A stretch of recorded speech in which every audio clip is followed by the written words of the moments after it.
Alright, so hi guys, I'm back with another one. And this time I'm going to talk about how I got an offer for King's College Medical School with 595 UKCAT. But anyways, you know what, the videos I made before, like they were a bit personal to me and they were a bit deep, so I wasn't really feeling like to guilt everyone and be like, yeah man, subscribe to my video. Yeah, I didn't want to do all of that, but listen, now that's in the past, trust, subscribe to my channel, like this video, and write something nice in the comments, you feel me? But anyway, man, without further ado, let's just get into it, man. Yeah, I'm gonna start this story speaking about like A2, so my second year of A level, right? Because when I did it, like obviously it wasn't linear, it was like AS and A2. So the grades I brought in to A2 with me were I got A in biology, I got a B in chemistry, I got a C in economics, I got a C in maths. So my grades weren't the best, yeah. But at the time, I didn't know that was bad. I thought like, yeah, like, this is salvageable. Like most of my the things like that were jeopardizing my grade the most were like my coursework that like, my school's notorious for like getting low marks for. So I was thinking, yeah, like if I just like figure out a way to retake this, I should be alright, kind of thing. So I wasn't really too bothered. I thought, yeah, this is salvageable. This isn't too far from 3As, which is what I was going for. So I was a couple marks off like an A in chemistry and a couple marks off a B in economics in it. So I was like, yeah, like I can fix this. Like, cool. But little did I know that this was a big thing, because when I was applying, when I started looking at like medical schools, I started seeing like, oh wait, if you're retaking any like exams or any modules of like your A levels, like you can't apply here. And I was like, what? And at the end of the day, there's only like, when I was applying, there's only like what, 20 to 25 medical schools. So that quickly excluded me from about like, I'll say like 17 of them. Yeah, so like from the bat, I only had like eight of them I could apply to already, innit? So I was like, okay, cool, this isn't the best. But I was like, you know what, yeah, my personal statement's good. And like my grades aren't the best, but my predicted grades will be decent.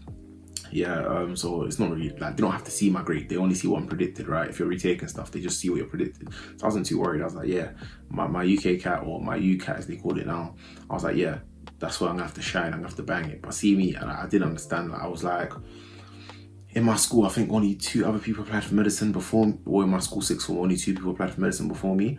And I think, yeah, like not too many people applied, but I know 2 people got in. I don't know how many applied, but my school didn't have that much experience with it. So all the UCAT stuff, all the interview stuff, they didn't really know too much. Like I thought in the summer, I booked my UCAT for the 3rd of October because I thought more time, more preparation, this is what I should be doing. I didn't know I was meant to do that over the summer. So now, I only started doing it in like what, September, when I came to school and I was meant to be doing like my school lessons and stuff. So I bought some book, yeah, like I didn't even know what resources to use. Like people use stuff like Medify or Medipool, all the stuff they use now. I never used it, and I didn't know about it. I didn't know anyone that was applying for medicine. I didn't know anyone that studied medicine in the UK. I didn't know, do you know what I mean? I didn't know. So I just went on Google and I wrote UKCAT book, and I just saw this book and it was called like UKCAT 600. Like, and it was like when I looked on Amazon, the reviews were decent. I just bought it and it was like £12. I said, yeah, let me just buy this. I bought that and I used that to prepare. But imagine now, I was using it to prepare now, and all the questions were like, there's different sections in UKCAT, right? The first one's like verbal reasoning, and obviously all the questions in the book, like the examples are all like, read this passage and tell us about this statement. Is this statement true, false, or you can't tell from the passage? So I was preparing for that and I was smashing it out because I knew like everything in my application is below average. So I need to now smash this. I need to like smash this year where it's like they have to give me an interview, right? Like, I was using that book and I was just like smashing out the true, false, can't tell kind of question styles. Me and my friend did a couple mocks on like the UKCAT website, the official one and stuff. The day, like I think the day before, I did like a test and I got like over 700. Like, I was absolutely smashing. I was like, yeah, this is cool. So when I went in, I was quite confident. I was like, yeah, I've worked for this. I'm gonna do it. And obviously, I was neglecting my studies and I was neglecting like A levels. I was like, I need to do this because what's the point of getting good grades when you don't have an offer in it? So I was like, yeah, I put a lot of time in. It should be good. Cool. I've gone to the test now. Listen, the verbal reasoning. The first thing I opened, there was no true, false, can't tell. It was all about read this passage and what you summarize from this passage, pick one. And I thought, okay, this is just like a one-off question. Like, went to the next one, the same. Went to the next one, the same. But imagine, I haven't even got like any tactic for answering this kind of question, no experience of answering this question. Had no clue like what they were asking about. So obviously I knew I was going to do bad in that section. But anyway, got through the rest of the test. The rest of the test was good. yeah, like, when I left the test, I knew like that was a bad station, innit? Like, sorry, or a bad section of the test, innit? And I was like, do you know, hopefully like it doesn't mess up my grade. Me, back then, I didn't even know what a good score was. I'm telling you, I didn't have any information, like, because all the schools were like, all the medical schools were kind of like, the ones that had cut-off scores, I couldn't apply for, I was retaking it. The ones that didn't have cut-off scores were like, we weigh it 50% of your application, we weigh it 30% of your application. But they weren't telling me what a good score was. So I was kind of like, the book's called UKCAT 600. If I get 600, this is calm. Like, that's what I thought, innit? Anyway, I left the examination place. I opened the paper, and obviously like the score wasn't given to me in like it wasn't given an average, and it's given a complete number. So I saw the number. I didn't really know what that meant. So I started looking at the sections. Listen, I knew I did bad in the verbal, but I didn't know I did that bad. I looked at the verbal reasoning. I got 420. 420. Like, the minimum you can get is 300, yeah, and the maximum you get is 900. And I've got 420. Like, I'm not even halfway in between. Do you know what I'm trying to say? I'm not even average. Like, what the hell? Like, that was terrible. The other sections I did quite well. I got like 650-ish, like there or less. But obviously it's really dragged my average down. So what I ended up getting was 595. And I got band 1, but my year was at the pilot year, like where the bands and that don't even matter. So I was like, oh my god, I said I threw and do all like I don't have like great grades from AS. I don't have my GCSEs like were good compared to my school, but in a grand scheme of things, they weren't great. Like I didn't get any stars. Like, I just got A's and everything. So yeah, like that wasn't gonna set my GCSEs wouldn't set me apart. My A levels definitely wouldn't. That's something that like was needed to be improved. My UKCAT was bad. I was thinking, so what's my saving grace? A week later, yeah, I went to school and I realized that my predicted grades, because I didn't know what predicted grades were, right? I thought it was just like you tell your teacher what you're applying for, and they're more than happy to predict you the grades, because obviously if you get in, the school will have like a good reputation, yeah? I was mistaken. Here they're telling me they can only predict me what I got last year and that. Like, so I got predicted A in biology, I got predicted a B in economics, which was surprising. I got a C in it, like, but my teacher knew, like, oh, I had it. Well, one of the tests I ran out of time. I knew already. I told him, like, bro, I ran out of time and that. And he was like, yeah, damn it, I know you're better than this, and I predicted you a B. So, and I got predicted a B in chemistry. So, like, now I had to go put in the hard work. I had to go talk to my teacher and say, please, like, just predict me an A. My chemistry teacher wasn't trying to predict me an A, you know, and it was mad because he was my form tutor for me at 7. This guy was signing me up for like trips to like Oxford and Cambridge and all this stuff, like, do you know what I mean? So I was thinking, bro, you don't want me to make it, like, you don't believe in me. And the worst thing is, one of my good friends that was applying for medicine as well, he got a C in chemistry, and he came out of his meeting and it's the same teacher. The teachers predicted him an A from a C, but I got a B and it predicted me an A. I was like, what? But anyway, I spoke to him, you know what I'm saying? Told him 1 or 2 things and he put that down on paper for me. Economics, different story. The teacher was not hearing it. He was like, I'm doing you a favor by giving you a B when you got a C, yeah? Like, there's no way I'm gonna predict you an A, and it is not possible. And I was thinking, listen, me, yeah, I'm stubborn. Like, I'm so stubborn. Like, if I, at this point, see, I said my application was so weak. Well, I looked at my teacher and I was thinking, it's not me, you're the reason that I'm not gonna get in. It's just put the A on the paper and I'll get in. But like, that's how I thought at the time. I was like, no, like, this is not stopping me. I'm not having it. Like, if I don't get in, yeah, it's gonna be because I didn't get in, not because the teacher didn't give me a chance. So I went home and I thought, like, what am I gonna do in it? What am I gonna do to get this guy to predict me? What I need to get predicted, yeah? I was sitting there, I had no clue. So it's like the 3rd of October has passed and I'm trying to get like my application done. That's when I'm doing all this stuff with the predicted grades and talking to my teachers, right? So I'd say it's about like the 10th of October when they told me like they're not gonna predict me what I wanted to get predicted. Nonetheless, I didn't change anything. The teacher was telling me, write different personal statements, this, that. And I was just telling them, no, I'm applying for medicine, bro. That's what I'm applying for, what you get? So cool. I thought, how am I gonna get this predicted grade now? I went home, I had a long think, and I knew what to do. So during this time, I was just finding like medical schools that would take me with like these kind of credentials. And I just basically started highlighting the ones that like wanted personal statement in it. And it had no UKCATs. Like back then, Bristol, they never took the UCAT, like they never took it under consideration. I applied there. East Anglia, they never took it, like it wasn't highly ranked in their order. I applied to Leicester, just wanted to go there.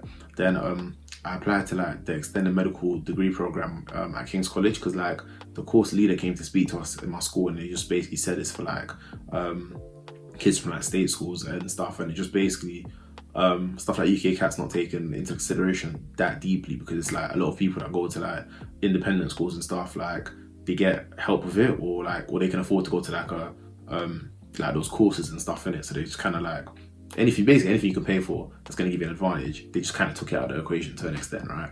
So I was like, okay, cool, I'll apply for that. So I applied for those. Yes, I had all of that ready in my application, right? But I just needed this predicted grade. So what I did, I had everything ready, my personal statement, my application. All I needed was this grade to get changed from a B to an A.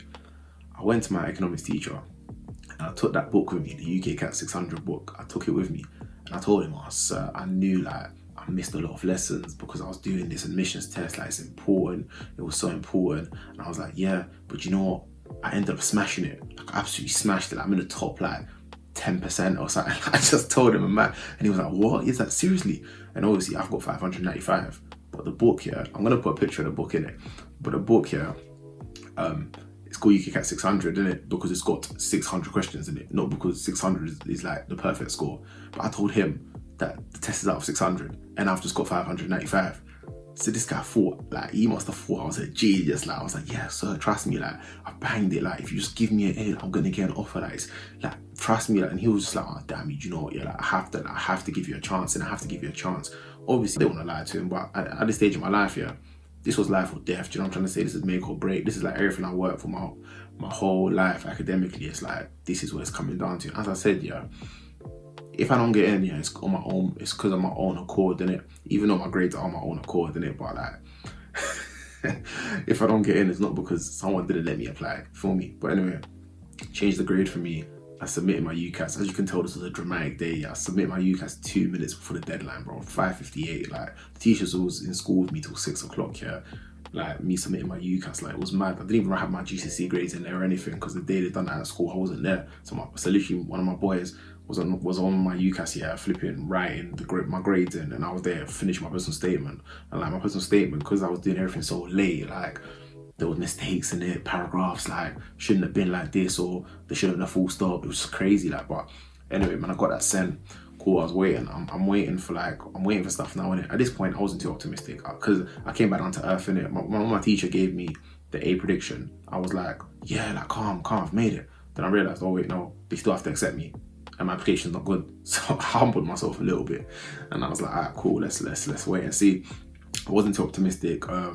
Straight away, I got an email. I got an email from Bristol, like saying, yeah, like you've passed the first round, which is like the people that get eliminated before the interview. They're like, you passed the first round. If you pass the second round, you're gonna get an interview. And this was like maybe 2 weeks later. And at that point, I knew, because before that, I felt like I wasn't optimistic. Like, let me just apply. It's only £80 for UCAS. I'll apply. If I don't, let me just get the grades. And if I don't get in this year, I'll just reapply next year. That's my process already. Like, just go hard this year. But that email already told me that, do you know what, bro? Like, you need to apply next year if you don't get this, because someone's seen something in you. And Bristol wasn't some like an access course or like a specific demographic course. It was literally just a 5-year course in it. So if they've seen something in me, it means if the grades were there in it and the UKCAT was there, other people will see something in me too. So at that point, I knew, like, yeah, regardless, I'm reapplying. You know what I mean? Like, and I was quite confident about, like, it kind of gave me a drive to say, do you know what? It doesn't even matter about this year. Just smash it this year, get your grades, and the next year, someone will take it. It will be straightforward. Cool. Anyway, following that, yeah, Bristol then messaged me 2 weeks later saying, you're getting like rejection in it. I see UCAS, like Bristol long, like I'm not going there.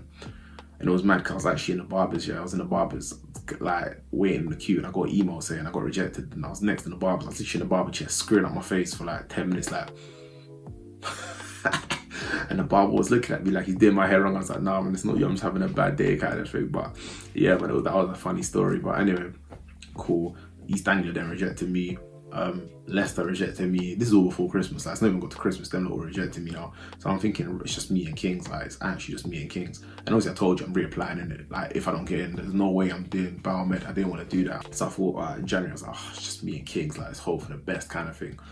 I don't know, man, because it was like the course lead came to speak at my school. I felt like maybe it is like tailored to us, but you know, like a lot of these things where it's like they want to give like state school kids an opportunity, and that, like, you believe what they're saying in it, but you're just thinking it's some kind of like you're just thinking some kind of like scheme for them to just look better in it. Like so I wasn't really that confident. You know what I mean? But yeah, so I wasn't really that confident about King's. I didn't know how to feel. Yeah, like it was the best uni on my list, so I was kind of like, okay, this is gonna be hard to get into. But then again, it was like an extended medical degree program in it, and that just literally means that they split the first year of medicine into 2 years. But it's just medicine in it; it's just an extra year. So I didn't have to feel like, I didn't know if it was like probable or not that I get an interview. But anyway, we wait a couple months now. I got to like what, January times, like I get an email from King's, and I was like, oh. And I knew in it, I knew the way it goes in it. If you get an email from the uni, it's probably a good thing in it, because you can get an interview offer. If you get an email from UCAS, there's no interviews being given out on UCAS, bro. You're getting rejected. So when I got an email, I was like, hope. But I thought maybe it's gonna be a rejection, and the UCAS hasn't updated yet or something. So I was kind of nervous. But before I had time to like think of what this might be, one of my friends that I was applying with, he starts calling my phone, and I was like, what? This guy's banging my line, like. He's calling me, and I knew, oh, this guy got the same email and he got in. So regardless, I wasn't gonna open it initially, I was gonna give it a couple of days because I was nervous, and I was gonna give it a couple of days, maybe a week. But I thought, this guy's gonna talk about it at school tomorrow. I need to know what I'm on. Do you know what I'm trying to say? So I opened it and I got an interview. And luckily enough, he even called me, and he was so like happy that he called me, because I had like a 7-day window to reply and accept my interview. Like if he didn't call me, if he didn't get an interview that day, I might have not even opened it in time to even capitalize on it. But yeah, man, it's crazy. When I got an interview, I knew, like, I was over the moon in it. I knew what time it was. I know that I'm like, that's what my strengths are. And if you put me in a room with someone, and tell them to convince me to let them into medical school, bro, you know it's only ending one way. I knew that, because to that point in my life, every interview I've gone to, I smashed it. So I knew like this isn't anything different. Just prepare myself. So, do you know what I mean? It's not an exam, it's not a test. It's like it's just me talking to another man. And if I could convince them to take me, then that's how it's gonna be. So yeah, I was confident. I prepared well. I watched a lot of YouTube videos. I practiced a lot with my friends. I even practiced with my mum and stuff. Like I told her to interview me and just like random stuff, like not even medicine related, because you know what I'm saying. These are all people skills, and how quick can you think on your feet and that. I used to sit around and think of crazy questions they could ask me, and like thinking of crazy answers, and just, do you know what I mean? So I was psyching myself, I was prepping myself. It's cool. I went on a day now. They give us a tour of the museum. Like there's a lot of like opportunity for people to talk to you and be friendly. People are talking like, oh my god, yo, look at this, so cool. I didn't say a word. I knew I'm there. I'm here on business. This ain't pleasure, bro. I'm here on business. I knew I come here to do a job, and I come here to do that job and leave, and that job alone. So I came, I sat, I didn't speak to no one. People came with their parents. I didn't come with anybody. I don't want my mum, my dad in my ear. I didn't extra pressure. I didn't want that. I just came on my own. When I get this interview, I wasn't playing, bro. Like, see me, I've had a beard since I was like, what, 13, 14. I cut all that off. My hair, I had a high top, I cut it one level. I was not playing, bro. I was trying to come the most serious guy. Like, I was trying to, the most like formal kind of guy. Cool, I've gone to an interview. I'm not gonna lie, most like every station was good in it. But I was a bit apprehensive because they didn't smile at me. They didn't really acknowledge me in it. But at the end, it's like a feedback session. Yeah, it's a feedback session, and they asked like, if it was any of the questions hard. Do you think any of the questions were unfair? And everyone put their hand up for one certain science question, and I just looked around and I was like, yeah, I got that one right. So I know I'm in, because you guys got this wrong. You know what I'm trying to say? Cool. Anyway, so I was confident. Anyway, went after. So that was like February. I cancelled my birthday for that as well. Like, I cancelled my birthday party. He was trying to party, bro. Like my 18th birthday, I didn't do anything, because like the interview was like 2 days after my birthday. So I was like, I'm not doing anything. I don't care. Plus, yeah, I cut my beard off. My hair was dead. Like I didn't want to go out. You know what I mean? Like I don't want people to see me. So yeah, cool. Yeah, man. So after that, I went and I was revising crazy. So I was like, I'm probably gonna get in. I need to revise, man. Cool. Revising. I get a message one day. It's UCAS track, and I'm thinking, oh man, this could be out of the way. I got in. I couldn't believe it. I told my dad. My dad was celebrating crazy. Like I might even insert a clip of how my dad was celebrating. He was being crazy. Yeah, so when I told my dad that I got an offer, like, he just made some big Skype call with all his friends, and this is literally how these lot are acting. Palla dentro! Go! Go! Go! Go! Go! Go! Go! Go!